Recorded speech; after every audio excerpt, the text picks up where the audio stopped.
रूसी राष्ट्रपति Vladimir Putin ने ईस्टर के मौके पर बड़ा ऐलान करते हुए यूक्रेन में एक दिन के युद्ध विराम की घोषणा कर दी। रूस की तरफ से इस एक तरफा युद्ध विराम की घोषणा करते हुए पुतिन ने रूसी सैनिकों को स्थानीय समय शनिवार शाम 6 बजे से रविवार के अंत तक किसी भी तरह का हमला न करने का आदेश दिया है। इस दौरान पुतिन ने कहा कि उन्हें उम्मीद है कि यूक्रेन भी रूस के फैसले को सम्मान करेगा और युद्ध विराम में सहयोग करेगा। हालांकि पुतिन ने सेना को यूक्रेन की तरफ से किसी भी हमले के लिए तैयार रहने का निर्देश दिया है। पुतिन ने रूस के सैन्य प्रमुख वालेरी गेरासिमोव को आदेश दिया कि वह रूसी सैनिकों को यूक्रेन के द्वारा युद्ध विराम के किसी भी उल्लंघन को रोकने के लिए तैयार रखें।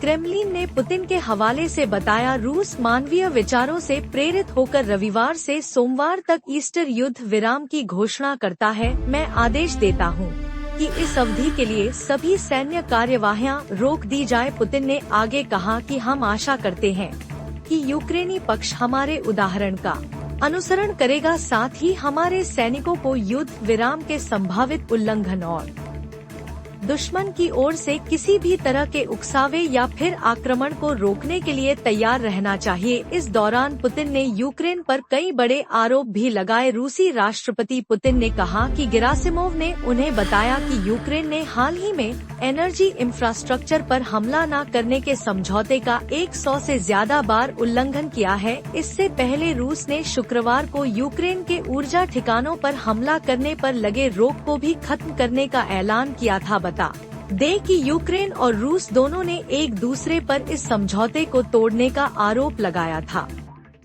पुतिन ने शनिवार को ईस्टर युद्ध विराम की घोषणा करते हुए कहा कि यह युद्ध विराम प्रस्ताव दिखाएगा कि यूक्रेन शांति समझौतों का पालन करने और शांति वार्ता की प्रक्रिया में भाग लेने के लिए इच्छा दिखाने में कितना ईमानदार है। गौरतलब हो कि इससे पहले अप्रैल 2022 में ईस्टर और जनवरी 2023 में ऑर्थोडॉक्स क्रिसमस के मौके पर युद्ध विराम लागू करने की कोशिशें की गई थी, पर दोनों पक्ष उस पर सहमत नहीं हुई। इससे पहले शनिवार को ही रूस के रक्षा मंत्रालय ने एक बयान में बताया कि रूसी सैनिकों ने रूस के कुर्स्क क्षेत्र में अपने बचे हुए आखिरी ठिकानों में से एक से यूक्रेनी सैनिकों को पीछे हटने पर मजबूर कर दिया। रूस ने कहा कि रूसी बलों ने यूक्रेन की सीमा पर स्थित ओलेशिया गांव पर दोबारा नियंत्रण कर लिया है। अब ऐसे में बड़ा ऐलान रूस की तरफ से किया गया है। अब आने वाले दिनों में क्या होगा, सभी की नजर इस पर है। तमाम अपडेट्स के लिए बने रहें।